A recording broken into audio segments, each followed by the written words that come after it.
وہ بچے جو ہمارے چھوٹے بچے ہیں اور ابھی وہ بچے جو انشاءاللہ جن کو یہ جنم دیں گے، جو ہمارے پوٹینشل پیرنٹس ہیں، وہ بچیاں جو میٹرک ایف اے میں پڑھتی ہیں، ایف ایس سی میں پڑھتی ہیں، جو بچے، ان سب کو یہ بات بتانے کی ضرورت ہے کہ خدا کے لیے جو غلطی ہم نے کی ہے تم نے وہ غلطی نہیں کرنی،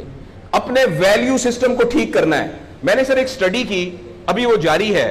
تقریباً 1800 بچوں سے میں نے پوچھا تم کس جیسا بننا چاہتے ہو، اور یہ 8 سال سے کم عمر کے بچے کے۔ آپ یقین کریں بچوں نے جو کہا وہ یہ کہا میں میسی کی طرح بننا چاہتا ہوں جو فٹ بالر ہے،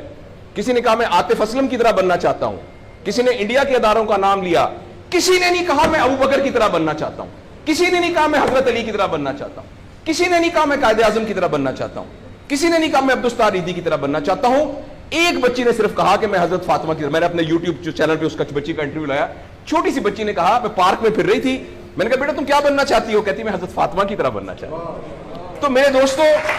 ہم نے اپنے بچوں کے رول ماڈل ہی غلط کر دیے ہیں۔ ہم نے اس لیے مجھے اور آپ کو بہت سیریسلی اس بات پر غور کرنا ہے۔ میں آپ سے عرض کروں، ساؤتھ افریقہ میں تتلیاں ختم ہو رہی ہیں، لہٰذا تتلیوں کی نسل کو بچانا بڑا ضروری ہے۔ اچھا، پانڈا ختم ہو رہا ہے، پانڈا کو بچانا بہت ضروری ہے۔ انسان پانڈا اور تتلیاں نہیں ہیں، انسان ختم نہیں ہو رہا ہے، انسان کا بچانا کوئی اتنا ضروری نہیں ہے، وہ پانڈا نہیں ہے۔ اس لیے اگر ہم اپنے بچوں کو یہ رول ماڈل نہیں دے سکتے تو مہربانی کر کے بچے نہ پیدا کریں۔ لیکن اگر ہم نے اپنی اولاد پیدا کرنی ہے تو وہ اولاد وہ پیدا کرنی پڑے گی اور اس کی وہ تربیت کرنی پڑے گی جن کا رول ماڈل وہ ہو جو حضرت عمر تھے، جو حضرت ابو بکر تھے، جو حضرت علی تھے، جو فاطمہ تھی، جو زینب تھی، جو خدیجہ تھی رضوان رضی اللہ عنہا۔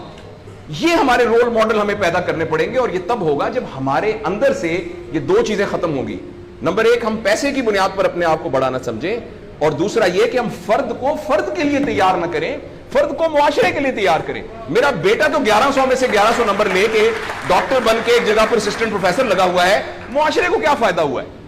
اور ہم میں سے آپ سوچیں کہ عموماً ہم سب لوگ جب اللہ کا شکر ادا کرتے ہیں کہ یا اللہ تیرا شکر ہے، 3 مرلے کے مکان میں رہتے تھے، اب ماشاءاللہ کوٹھی ہے 2 کنال کے اندر، اور سائیکل پہ ابا جی جاتے ہوتے تھے، لیکن الحمدللہ ہمارے پاس اب 2-3 گاڑیاں ہیں، اور چھٹیاں تو سوال ہی پوادے کر جاندے ہوتے سی، کدے کدے گوڑ کھاندے سی، کھراستے۔ اب ہم سارے بھوربن میں جاتے ہیں چھٹیاں گزارنے، کبھی کبھی انگلینڈ بھی جاتے ہیں۔ اللہ کا ہمارے اوپر بڑا کرم ہو گیا، اس غلط فہمی سے ہم اپنے آپ کو نکالیں۔ اللہ کا کرم یہ ہے کہ میری وجہ سے، جیسے انہوں نے ویڈیو دکھائی ہے کہ ہمارے یہاں کوئی بلڈ کا کچھ نہیں ہوتا تھا، شکر ہے میری وجہ سے یہ بلڈ والا کام شروع ہو گیا۔ میں ڈاکٹر ہوں، یہ والی سروس یہاں موجود نہیں تھی، اللہ کا شکر ہے کہ یہ والی سروس اب یہاں موجود ہو گئی ہے۔ اللہ کا شکر ہے یہ ہو رہا ہے۔ سروس اورینٹڈ جب تک ہم اپنے بچوں کو نہیں ڈیولپ کریں گے، اس وقت تک میں آپ کو بہت دکھ سے اعلان کرتا ہوں، بڑی ہی تکلیف کے ساتھ، میں بہت آپٹمسٹ آدمی ہوں، میں یونیورسٹیوں میں جاتا ہوں، کالج میں جاتا ہوں، بچوں سے بات کرتا ہوں، اگر ہم نے اگلے فوری طور پر اپنے بچوں کی تربیت پہ توجہ نہ دی، اگلے 10 سال میں ایک ایسی نسل آنے والی ہے جن کو چائلڈہڈ ڈپریشن ہوگی، جن کو سوئسائڈل تھاٹس آئیں گے، جن کی سیکسول ٹریننگ بہت بری ہوگی،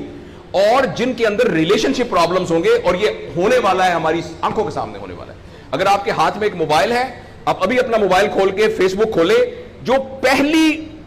1.5 منٹ کی ویڈیو آئے گی اس میں ایک نیم برہنہ عورت ناچ رہی ہوگی۔ اگر آپ کے 8 سال کے بچے کو آپ نے موبائل دیا ہوا ہے، میں آپ کو یقین دلاتا ہوں اس نے ننگی عورتوں کو ناچتا ہوا دیکھ لیا ہے، اور وہ سارے ایکٹ جن کو منہ سے بیان کرتے ہوئے ہمیں شرم آتی ہے، وہ آپ کے 8 سال کا بیٹا اور 8 سال کی بیٹی دیکھ چکی ہے۔ اس سارے میں ایز اے پیرنٹ ہماری بہت رسپانسبلٹی ہے کہ ہم اس میں انٹروین کریں اور ان کو فزیکل ٹائم دیں، اور ٹائم دے کے ہم یہ 2 چیزوں پر مینلی کام کریں، تو انشاءاللہ العزیز ہمیں امید ہے کہ معاشرہ بچ جائے۔